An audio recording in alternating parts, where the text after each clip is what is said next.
안녕하세요. 공무원 소청심사 전문 누리행정사 TV입니다.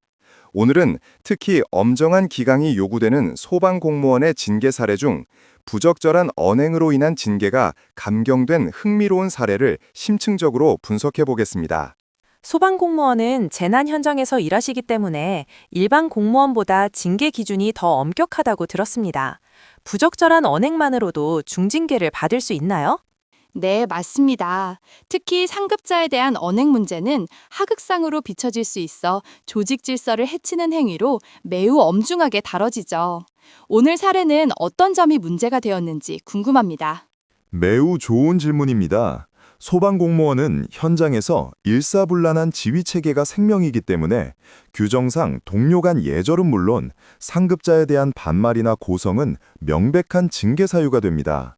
오늘 사례의 소청인은 119 안전센터 팀장으로 근무하던 분이었습니다. 팀장님이셨군요. 구체적인 사건 경위는 어떻게 되나요? 해당 소방공무원은 자동화재 속보 설비 경보에 따른 출동 처리 과정에서 소방서 당직관과 무전 교신 문제로 언쟁이 발생했습니다.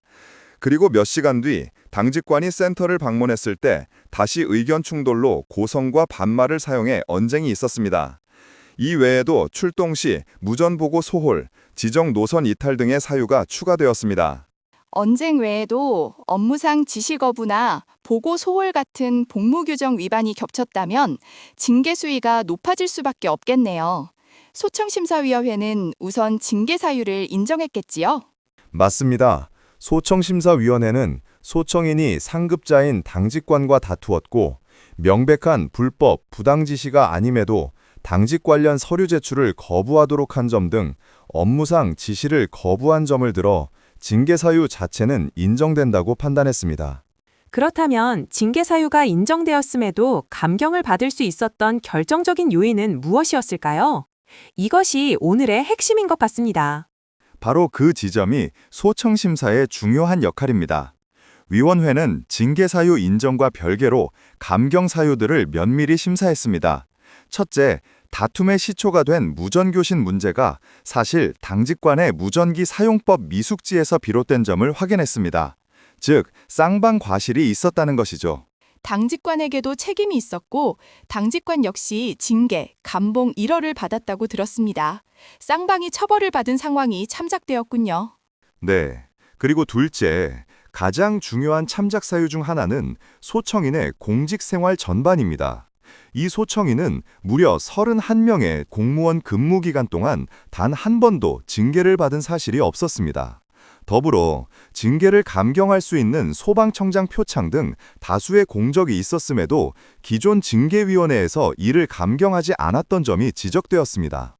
개인의 성실성과 장기 근무 경력이 징계의 형평성을 판단하는 중요한 기준이 되는군요. 셋째, 당직관이 소속 센터를 방문하여 복무 상황을 확인하는 행위가 통상적인 사례가 아니었다는 점도 고려되었습니다. 소청인 입장에서는 이것이 앞선 언쟁에 대한 보복성으로 인식될 소지가 있었다고 위원회가 판단한 것입니다. 이러한 재반 정상을 종합적으로 고려하여 징계 처분을 감경 처분하였습니다. 결국 공무원 소청심사는 징계 사유의 사실관계뿐만 아니라 그 배경, 당사자의 공적, 그리고 징계의 형평성까지 입체적으로 판단하는 시스템이네요. 정확합니다. 부당하거나 과중한 징계는 공무원의 인사, 승진, 보직 등에 치명적인 불이익을 줍니다. 소방공무원처럼 높은 기강이 요구되는 조직일수록 징계에 대한 적극적인 대응이 필수적입니다. 소청심사는 징계 처분 통보를 받은 날로부터 30일 이내에 청구해야 하는 짧은 기간 싸움입니다. 혼자 고민하시기보다는 반드시 전문가의 도움을 받으셔서 권리 위에 잠자지 않도록 적극적으로 대응하시길 바랍니다. 오늘의 심층 분석이 도움이 되셨기를 바라며 다음 시간에도 유익한 사례로 찾아뵙겠습니다. 구독과 좋아요는 큰 힘이 됩니다. 감사합니다.